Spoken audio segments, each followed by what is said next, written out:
তাদের সক্ষমতার বাইরে যদি যায় এমন কোনো আদেশ নেই। ঠিক এই কথাটা কোরআন মজিদেই আছে, লা ইউকাল্লিফুল্লাহু নাফসান ইল্লা উসআহা। আল্লাহ তাআলা কাউকে তার সাধ্যের কোনো বাইরে কোনো দায়িত্ব বা কোনো কর্তব্য তার জন্য আরোপ করেন। ঠিকই আল্লাহ রাসূল তাই করেছেন। এই যে ভারসাম্য রক্ষা করা, মানুষ যতই সে কামনা করুক যে আমি অনেক উচ্চ স্থানে চলে যাব, আল্লাহ তাআলা তা পছন্দ করেন। কিন্তু মানুষের ক্ষমতার যে সীমাবদ্ধতা আছে, তার সক্ষমতার যে সীমাবদ্ধতা আছে, এটাও ইসলামে রক্ষা করা হয়েছে, বিবেচনা করা হয়েছে। সেই জন্য ইসলামের বিধান সমূহ ভারসাম্য করা।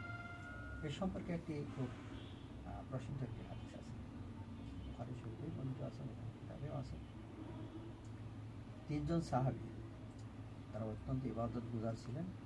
তারা একদিন এসেছিলেন রাসূলুল্লাহ সাল্লাল্লাহু আলাইহি ওয়াসাল্লামের রাতের ইবাদত সম্পর্কে জানার জন্য।